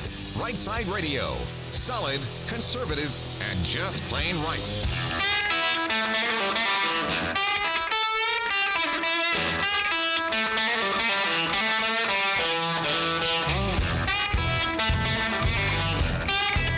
Alabama's syndicated news talk leader, Rightside Radio. Phil Williams here live in the Rightside studios. Man, we got the local, the state, the national covering down on all the issues. And, oh, yeah, like the dude just said, solid, conservative, and just plain right. Well, welcome to hour number 3 on Hump Day. We're going to get you all the way to the weekend. You're halfway there right now. Getting you to Snowmageddon on Friday. But it is Wednesday afternoon at 4 o'clock. That means there's this thing we like to do called the Grand Council. We bring in 2 of my brethren who've been in talk radio longer than me, both pundits in their own right, and we ping each other with questions and just see where the chips fall. So let me call the roll and see if we have a quorum. From FM Talk 106.5 down yonder in Mobile, host of the Jeff Poor's Show, also, by the way, the editor-in-chief for 1819 News. Jeff Poor, are you there? I'm present. You are indeed. Thank you, sir. Appreciate your time. And turning to the north from 770 AM, 92.5 FM, WVNN, Cumulus Broadcasting. Oh, by the way, he also hosts the Dale Jackson Show, is a program director, and allegedly writes and does stuff with Yellowhammer News. Dale Jackson, are you there? Oh! All right. I pronounce a quorum. Hit it, JP. Assemble the Grand Council. Ba-da. Ba-da. All right. I pronounce a quorum. We are now in. First question, Jeff Poor, what do you got? I'm going to go curveball here, but it won't go away. I know there's other more pressing topics, but the gambling question and we're going to get a new senator in the Greg Reed seat, but I see a bunch of stories. I see a Nathaniel Ledbetter story up on Yellowhammer right now about it. Are they going to try this again? When have they not tried it again?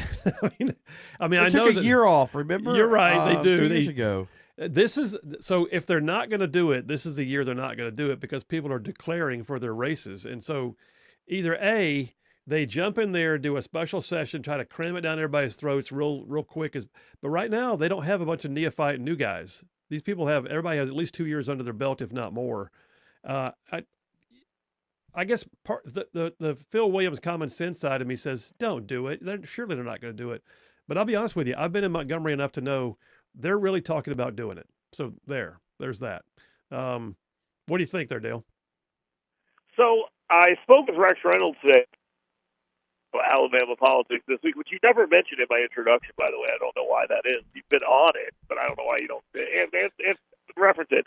But I asked him about the lottery by itself. He completely dismissed that, and we asked about the conversation about gambling, and he basically said it's going to have to come from the Senate. They're going to have to do it. We already went out there and did those votes, but it just sounds like there are kind of forces around that still want to try to do it. It's just no one knows what it's going to look like that could actually pass. Well, and I'll be honest with you, that's a cycle. 1 year it's like, well, it's going to have to come from the Senate. We're not going there. And the next year it's going to have to come from the House. We're not going there. And that's what they do. They put it off on the other body as if it's all their fault. You know they want it. And they're just begging, please, Senate, please send us the bill. But they did. They burned some political capital last year. I don't know if they have that much political capital. The actual effort to oppose it last year was pretty epic and pretty solid. It's your own question, Jeff. What are you thinking? I don't know. I don't know who would carry it. A little bit of buzz out there about maybe like a Randy Price or somebody, since that's Blackshear's over there in that district. But, a new pro tem, and he's lukewarm on it at best. The question I would have, I don't think they could get the votes. They got to flip 2 votes now. Yeah.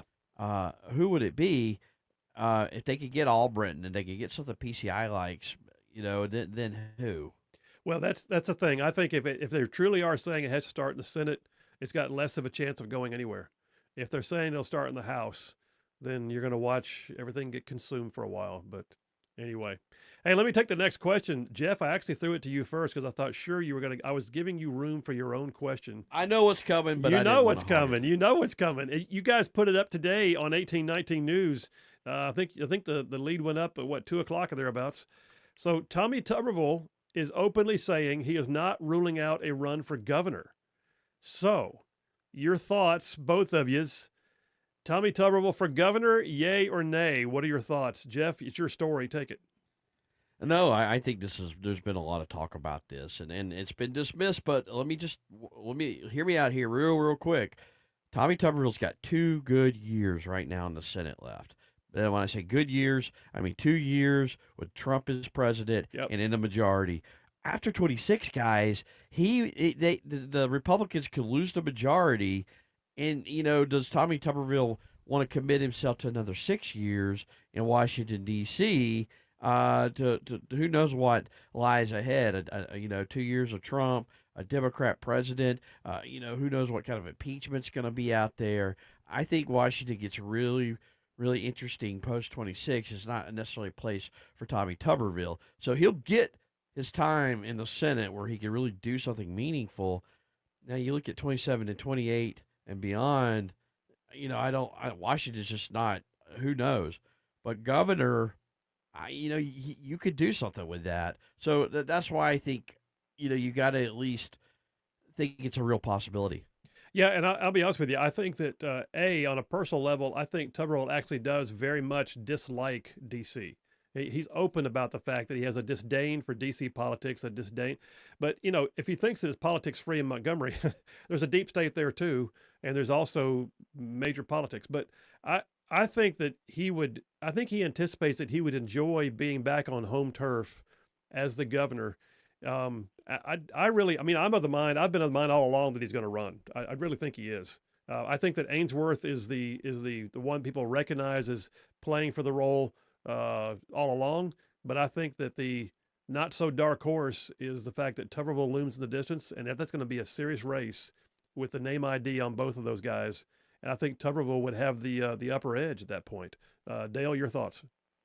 I mean, the general consensus is that Tuberville does not want to do away with the conversation about him running for governor. Like, he's fine with this conversation taking place. And who wouldn't love this conversation taking place about them? But I just, like Jeff said, he's got 2 years left where stuff can go down. Does he want to spend half that time back here campaigning? Is he going to do that? I don't think that's what he wants to do. I just don't see it. I haven't seen it for a while. Jeff's been telling me I'm dumb. It's pretty much the general thing he says to me every day I talk to him. But I will tell you, I just don't know why Tuberville would want to run down and do that. But apparently he's opening the door. Maybe it happens. Maybe it doesn't. I still lean toward it doesn't make much sense. I'll be honest with you. I don't think it's hard for him to come back and do that. I think he loves being out among people. I think every person, he's a U.S. senator, so everybody in this state is his constituent, and all he has to do is drive around the state and go to see groups and eat chicken fingers and talk, and tell them all the things he's been doing in D.C. on their behalf, and he's actually running for governor by doing that. Take it away. Also, he's not going to have to run a campaign like he ran in 20. Everybody knows who he is. Yeah. He's got a lot built in. Ainsworth's got a lot of work to do. No one knows who the lieutenant governor is. Yeah. Ainsworth got enough ID to run if he doesn't have the super challenge of a super ID like, Tuberville. Question before we go to the break there, Dale, what do you got? So, did I understand this correctly? Terry Sewell voted against deporting illegal immigrants who abuse women. Yeah. But then she voted for the Laken Riley Act. Is that because Shamari Figures was there in the body voting for the Laken Riley Act? Is that what that's about? What else could it be? Jeff, you first. I don't know. I don't understand the logic of Terry Sewell. I think maybe there's probably more of a friendly relationship since Katie Britt's so involved with it, with Terry Sewell and Katie Britt. But no, the Shamari Figures' first vote was for the Laken Riley Act. It's kind of an interesting story. It is, and I don't pretend to try and put logic on Democrat votes, but the reality is, I think they were also somewhat trapped.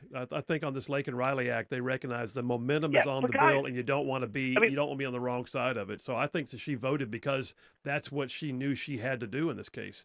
What, Dale? But look at the vote. Look at the vote. the first bill said that if you abuse women, you got to go. She says, no, you're good. You can stay. The second one says if you steal something, you got to go. And she says, yeah, you got to go. Like I said, try to put logic on Democrat votes and you'll be here all day scratching your head and just looking at the sky and thinking it's purple. I can't explain it, but you are wise for pointing it out. Did I just call Dale wise? Holy crap, it's time for a break. Yeah, we got to go. I did. Let's go to a break real quick. All right, round one, the Grand Council with Jeff Poor, Dale Jackson, and this little old me.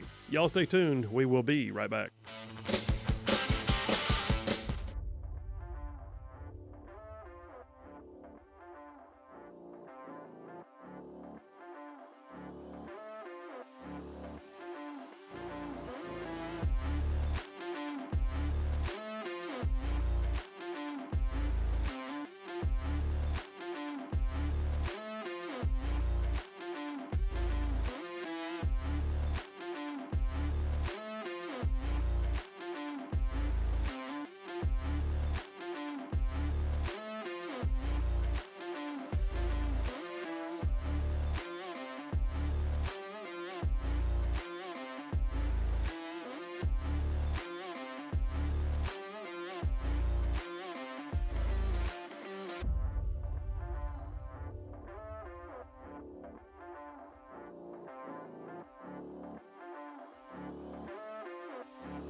And we are back. Phil Williams, Rightside Radio, solid, conservative, and just plain right. Just making common sense like a superpower. All right, we're going right back now.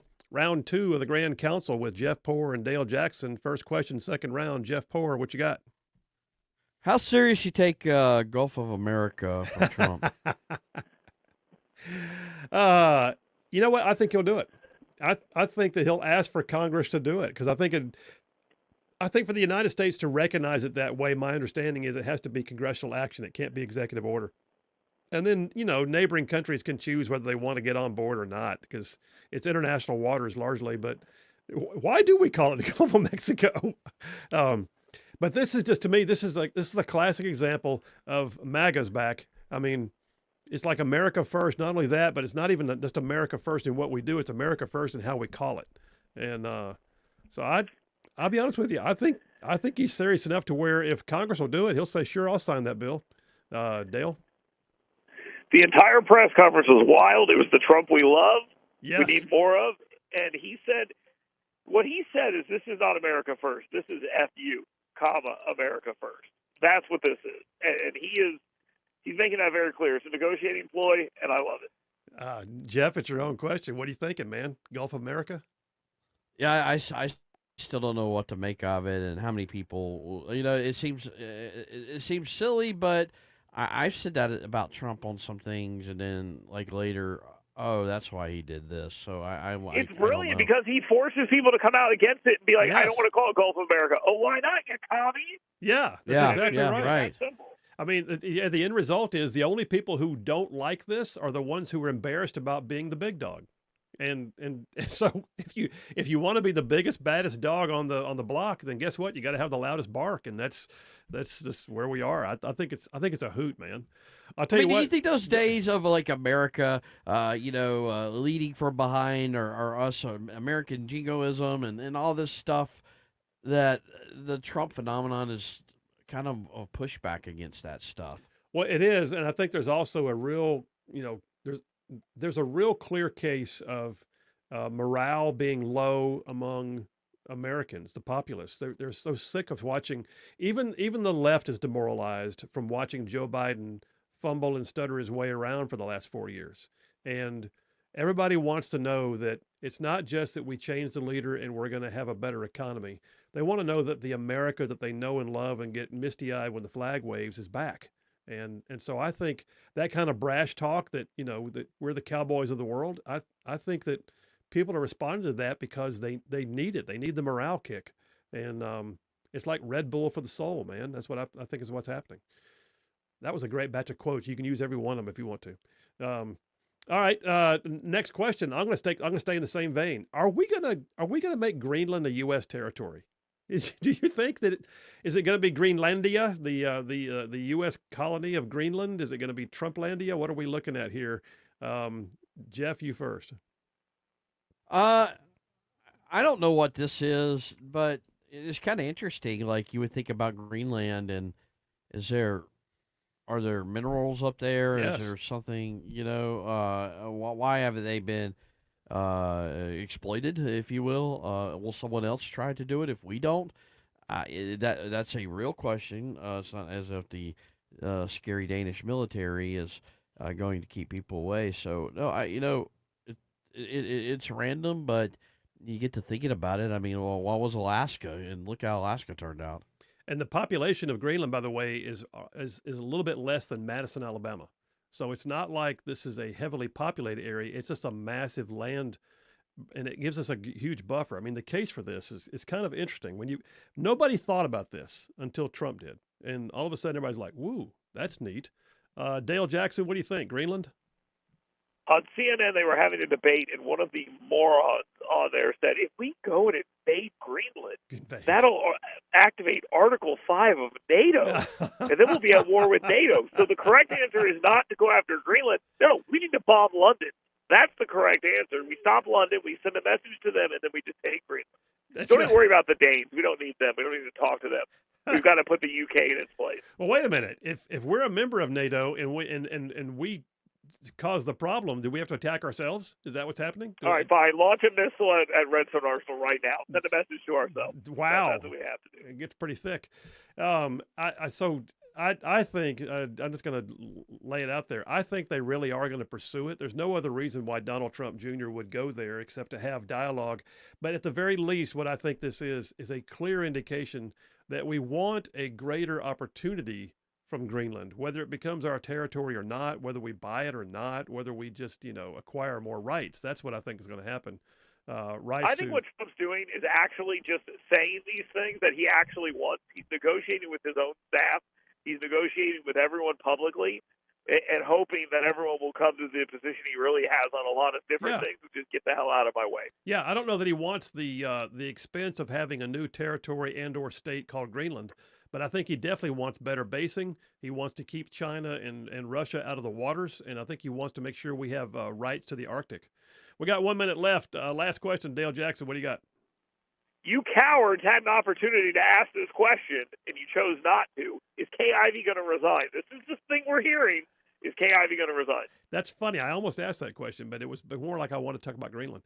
I think there is still a better than even chance that is being debated in the inner workings of the governor's office. I really do. I personally think that her health is difficult.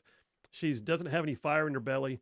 And I think Ainsworth desperately wants a 1-year incumbency to help run against Tommy Tuberville. Jeff? Yeah, real quick, I didn't ask you because I'm kind of tired of talking about it, but I don't think it's out of the realm of possibilities. I mean, we can't rule it out. And Dale, you know my answer to this question. We've gone round and round about it, but right now, I mean, she's not going to do it unless she has to. All right, Dale, with about 10 seconds, yay or nay, is she going to resign? What are you thinking? The only place I see this discussed is our text thread. Well, maybe we are the progenitors of the story. Thank you, Todd Stacey. All right, guys. Thank you, State of Alabama, for paying for Todd Stacey. Appreciate both of you. That's Dale Jackson, WVNN and Yellowhammer News, and Jeff Poor from FM Talk 106.5 in Mobile. And, oh, by the way, with 1819 News and just little old me, Phil Williams, Rightside Radio with Rightside Media. Y'all stay tuned. We'll be right back.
Hey, all you Rightside ruffians out there, you are listening to Rightside Radio, solid conservative, just plain right.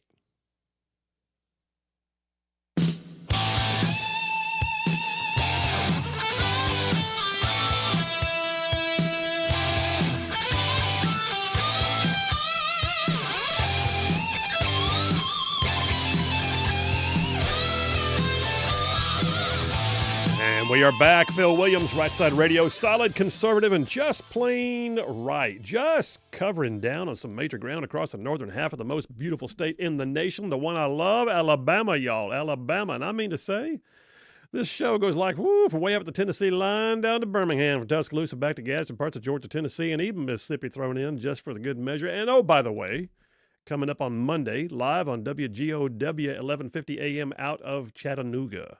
So we're excited to be on the conservative news talk powerhouse of Chattanooga coming up on Monday and going forward. And so, yeah, looking forward to being a regional talk show. That's just very cool. It's all because of y'all, too, by the way. We can talk all we want to. If y'all ain't there listening, ain't nothing matters. And you guys have just made, all you right side ruffians, we couldn't do this without you. You're the reason why we exist. So thank you very much. Line one, Brian from Huntsville's on the line. Hey, buddy, how are you? Doing pretty well, especially with Rudolph Schenker blasting out that riff from the Scorpions. On the, Big Scorpions fan, are you? Oh yeah, I grew up on that stuff. Outstanding. So. That's right. What's up, man? But what you I was thinking more personnel logistics in the state of Alabama. All right. I was thinking, okay, Kay Ivey resigns. Tommy Tuberville takes the governor's office. Yeah. And then, since Auburn is apparently looking for a new head coach, Kay Ivey can go ahead and apply for that. Wait, is Auburn looking for a new head coach? Looking for one. Did something happen already? Is Hugh Freeze out that I don't know about? What's going on? Is this you just stop? They put the freeze on him. In any case. Okay. Y'all have a great day. I was just picking on you, Carl. You have a good one, sir. See you, Brian. I was looking at you, sports guy. I know. Making sure I didn't miss a news outlet. No, he's not. He's not yet. I think we've talked about this last week. I think. Yeah. But yeah, I think this is do or die year for him. So maybe if it doesn't work out, Kay Ivey as coach.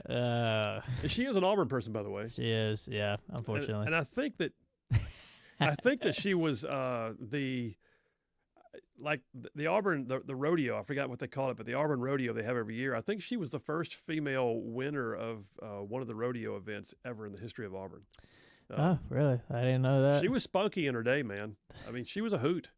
And some of my favorite speech quotes are her when she was game on, but her game is not on. You mean like you can't step higher than a high step or whatever that says? Better than that. But like real stuff. like actual quotes. Yes. Like we've been, like in caucus meetings. Now, senators, here's how we're going to do this. She doesn't talk that way anymore. I'm going to jump into some California burning stuff here in a minute, but I got a bunch of text messages. You guys have been racking them up, so I need to get it squared away here. Barry Mathen says, one of your hosts, which I guess he means Grand Council, mentioned that the guy who has 18 children might drive an 18-wheeler. No way he could have driven an 18-wheeler because he'd need to be able to get a CDL, and one has to be able to back up and unload to get a CDL. I think that was me that said that. That was you that said that. Yeah, okay. Yeah. JP did mention he did an 18-wheeler to haul his kids around. Yes. So, Matt from Madison says, did you see the California fire presser with Idiot Joe announcing he was a great-grandpa? What? Yeah. No. Yeah, I did. It was pretty bad. He, sitting there with, first of all, it was like I've never seen anything like this. They did a briefing, sort of like this lady was briefing Joe with a TV next to her, like with pictures, and then Joe was standing next to Newsom, and it was like a briefing. I've never seen a public PR briefing like that, which I thought was kind of insulting in that way. But then he mentions it, and he's like, well, if there's any good news, I just found out I'm a great-grandfather. And it's like, nobody cares, Joe. People are dying. That was really the inappropriate time to say that. Yeah, but like that just kind of points to the ever so high, stack of reasons why he's too incompetent to be president, because he can't read a room. Can't read the room. He can't tell like people are dying. And but I'm a great grandfather, guys. Which is cool news, and you save that for a different time. You save it for when that's a tweet on your own time. Yeah. save everyone we're getting briefed on people dying. The disaster relief efforts going on. Jeez, Pete. I mean, I'm talking the 20th can't get here fast enough. Nope. Bill from Huntsville says, Tuberville for governor, I am in. All exclamation points. There you go. I'm telling you, man, this is a thing. He has my vote. He'd be an awesome governor. Boy. Navy Phil from Athens says, might be an interesting task for those DOD and NASA engineers to develop a patch to change that mileage data. Oh, he's talking about the, yeah. So I hadn't even thought about this, Navy Phil. You are on it. So earlier I talked about the efforts to monitor your driving habits so they can tax your driving per mile. The only way they can do that is to get data from your car. The only way they can do that is to mandate that said data be collectible, meaning transmitted to the government. Well, at the very least, you have to pull into a station and get inspected and have it downloaded. So then you're going to have, okay, how do we corrupt the data? You're right. Navy Phil, you're right. I sense, here it is, you're going to have black hat hackers creating a way for you to get around the mileage tax. Yeah, I could say that. That's epic. Dave from Madison said, oh God. Dave from Madison heard us talking yesterday. He said, I had square pizza from Walmart for lunch. I'm hungry now. Yeah. But yeah, you can go buy it. They called it, who was it that said that their grocery store and they actually sell it called school pizza? It was a store in Athens. I can't remember the name of it. Was it? Is there a Food City in Athens? I think there is. There's Food City everywhere now. There is, yeah. It's right up there with Bruno's and Gregerson's and Winn-Dixie and all the rest of them. Brand new one in Owens Crossroads. David from Buc-ee's says, Phil, for us with gas-guzzling vehicles, wouldn't that be double taxation on us? We already pay high fuel tax at the pump. Now we pay taxes on the miles we drive. Yes. Yes, it would. David from Buc-ee's, yes, you are correct.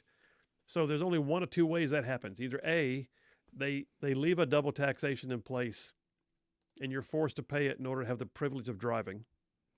Or B, they rescind the pump tax in favor of the drive-by-mile tax and then just trust that they can actually get the data. Like when you go by, like all the pumps at your state, if you look at them, they all have a sticker on there. Every one of them has been regulated and monitored, and the data gets reported.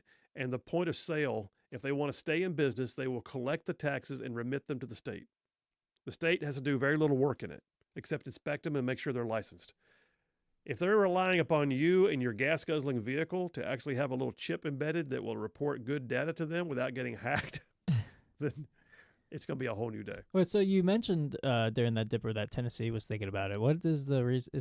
I doubt it's for congestion. I doubt it's for carbon tax or whatever, but is it just for toll, like just to rob people of their money? And I should clarify that Tennessee received a presentation from a group that was pressuring them to try and go this route. So the Tennessee legislature heard a presentation. Yeah. I don't know that it ever is going to become legislation in Tennessee. Yeah. But the point here is that state legislatures everywhere are watching as the push from D.C. has been driving the EV market. And they're suddenly realizing all you're doing is driving away our revenues. If people convert to electric, they're not there to pay gas at the pump anymore or tax at the pump anymore. So, yeah, they're just watching dollar signs. Yeah, I figured. Bruce from Springville earlier in the show said, how long will it be before New York taxes people on the air they breathe? Now that you said it out loud, probably next week. Chris from Gadsden says, yeah, he's using the internet. Good, Chris. Yay, that's what we do. Appreciate you. If you were on the 101.1 Rightside Ruffian crew, you got to listen online for now because we rolled off of that station. And we are moving to Chattanooga, though. Roy from Hartselle says 3 inches of snow in Hartselle and total gridlock. That's what he's predicting. He's not just predicting the level, he's predicting the chaos. Yeah, I could see that. It's Have you stocked up on milk and bread yet? No. I'm not that guy. I mean, I have enough milk and bread for one person anyways, so I probably need to if I was going to re-up on anything, it would be steak and chicken and well, you got to have something to cook it on if your power goes out. That is true. So you got to make sure you have some George Foreman grill cause you to plug it in, dude. That's true. That's true. It does. Dang it. I mean, help me to help you. I think everybody around me in my apartment complex has a grill, though, so maybe I'll just go, ask him politely. We're going to have to get you a grill. Yeah. Jeff from Indiana texted in earlier. He says, hey, Phil, here's what a half inch of freezing rain looks like on the tree. I've been in some ice storms. Yeah. Oh, man. Oh, gosh, yeah. He sent these pictures, and they are ice roads, ice trees, ice everything. And what's crazy is during the night when you hear tree branches just breaking off. So, yeah. And he sent another picture of a booth at a Walmart or something. I don't know what that is. Do you know what that is? Thinking maybe that one got caught up in the other pictures. Yeah, on Jeff, accident. you're sending us pictures of things we don't understand. But at least you're fully clothed. It's all right. A couple more. That we know of. The pictures. Yes, He's not in the frame. as far as we know. He wasn't the one, yeah. Brian from Athens is all in for, he calls her Coach Meemaw. He wants Kay Ivey as coach at no, it's not going to happen. Matt from Madison says Tuberville for president in 2028. John from Huntsville says, I think Kay Ivey ought to be Alabama's new football coach. Then I might actually root for them. Oh, nice. Would he? I don't think he would. I don't think he would. I think he'd be enjoying rooting against them at that point. And then Brian from Huntsville says, awesome idea, Phil. You read negative mileage and then New York pays you for driving there. Can it work that way? I have negative miles. I want a remittance, please. Thank you very much. Hey, listen, I'm gonna shift gears here. We've been chuckling for a minute, but let me shift gears and be serious for a minute, because what's happening in California, and I'll talk about it more after the break, is we're in apocalyptic zone now, and they've announced that there are at least 2 dead, many more significant injuries. There are now 1.5 million, just since the show came on today. It has ramped up. It has more than tripled. There are 1.5 million people without power in California right now. That's crazy. And then on top of that, there are tens of thousands of structures, homes, restaurants, businesses that are all being threatened. Look at that video right now on the screen. Look at the raging inferno in that house. Yeah, every video I see, I've not seen a wildfire rage like that. No, it's fueled by, or it's actually fanned by winds that are blowing between 60 to 100 miles an hour. These offshore gusts that are coming through. I think this is the Santa Ana winds, they call it. But what we're also looking at are absolutely poor liberal environmental activist decisions that are not allowing the mitigation of the burn or the ability to put out the burn. Even to the point that in Palisades Park, they had fire hydrants with no water because the reservoirs had not been topped off by the liberal leadership. Oh, by the way, the mayor of L.A., Karen Bass, defunded the police or the fire department by $17 million in her last budget cycle, and she's on vacation out of the country right now while her city burns. Yep, that's go figure. That's a bad look, man. I don't even know why. I don't know why she decided to cut that, but doesn't look like a good decision now, does it? Story on Fox News right now in the last couple of hours, the U.S. Department of Defense has announced they are deploying 10 Navy helicopters with water delivery buckets to help suppress the wildfires. So in other words, so people don't realize that for the DOD to get involved in a homeland defense issue or a natural disaster is a pretty big deal. You are allowed to. Posse Comitatus says you don't typically use federal troops for any reason on U.S. soil, but in the threat of life, limb, or property, U.S. troops are allowed to do so. The last time I remember this in a big way was in Montana back about 12 years ago. Like a third of the state was on fire, and the 101st Airborne was sent out, and they actually were out there cutting brush and setting backfires and trying to clear land to keep the fires from spreading into populated areas. But in LA right now, you got cities burning. It's not out in the wilderness. It's like literally Sunset Boulevard was on fire. Sunset Boulevard on fire. West Hollywood on fire. Malibu on fire. It's just unbelievable. Pacific Palisades is just roasted right now. And we're watching iconic areas that America knows by name that are just going up in flames. And these are multi-million-dollar houses, some of them. And I'm just wondering how much longer they're going to put up with this leadership, this feckless leadership they've got. Let's take a break, brother. We'll take a break right now. Last break of the day here on a hump day. Phil Williams, Rightside Radio. Y'all stay tuned. We will be right back.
We are back. Phil Williams, Rightside Radio, solid conservative and just plain right.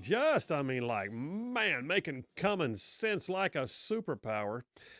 Jeff from Indiana, I was just wondering about him a minute ago. He said, he just texted in. He says, I was going to call in, but the Walmart background music's too loud. Said he sent a picture of the bread and milk out. Yes. And is that what that was? I think that's what he said. He wanted to see if we needed bread and milk. Yeah, he's going to bring bread and milk or eggs down for us tomorrow on his run. He lives in Indiana where snow is what happens. Yeah, it's like snow. It's so what silly. snow? That's what like my whole mom's side in Pennsylvania. I mean, they always laugh at us when they see us freak out over the like 2 inches of snow we get, and they'll be going to school with like 10 inches. You know, it's yeah. Listen, I remember we lived in Mobile for a while, and Yeah. I can remember once it snowed in Mobile, which is like, wow, it snowed on the Gulf Coast. That's weird. But yeah, it snowed in Mobile, and people were freaking out, like closing up shop and shutting down schools, and all it did was flurry and create dusting on the ground that was so dry that it would like move around as you drove past it. It would like blow around, and it just went away. But it was like complete freak out. Roy from Hartselle says, I have my milk and bread. Milk and bread is for Friday and Saturday. Okay. And then, by the way, Charlene just sent me the updated weather. So this is true. This is real. James Spann. Anybody knows if James Spann says it, you got to take it. That's right. It is almost gospel. It is. James Spann just texted out that there's been an update from the National Weather Service. Snow accumulation potential is expected to be slightly lower than what was originally projected. They're saying in the range north of Birmingham, which will include the Huntsville listening area, 2 to 4 inches. Snow in and around the Gadsden area, like 1 to 2 inches. Tuscaloosa and Birmingham could get a half inch to an inch, but there will be icy travel as far south as Montgomery, Auburn, and Opelika.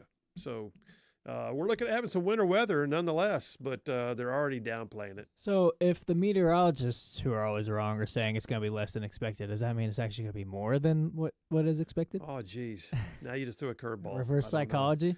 John from Huntsville texts in with the grade, says Jeff Poor and Dale Jackson get an A+ for their equally awesome Grand Council performances. Phil gets an A- for calling Dale Jackson a wise man. Which means today's winner is obviously the magnificent JP with an A++. Congratulations. I earned that. Yeah, you did. I accept that. Hey, listen, let me end on this note. I want to go back to the California burning thing. This is a serious business here. Pray for the people in California. 155,000 people have now been ordered to evacuate their homes. That's 155,000 people have been evacuated. 1.5 million have no power. Structures are burning left and right, and there's no sign of it abating anytime soon. In fact, they keep showing up on the screen that new fires are starting. They name them by their regions. So the Eaton fire started, I think, last night, and to this point right now, they still say they have zero containment. So what we're seeing right now are lives being devastated by something that we're watching play out in real time on TV and on social media and others. So I just want to encourage you guys, all you Rightside ruffians, I know what kind of people you are. Yeah, California politics is nuts, but Californians, those are our people. And so blessings, Lord, we pray a blessing over the people of California, that you would quell the fires and you would give them safety and protection, and bless those who are working as first responders, and all in Jesus' name. Amen. All right, you guys, do not forget, there are more of us than there are of them. God is still on his throne. Y'all stay in the fight. We'll see you tomorrow.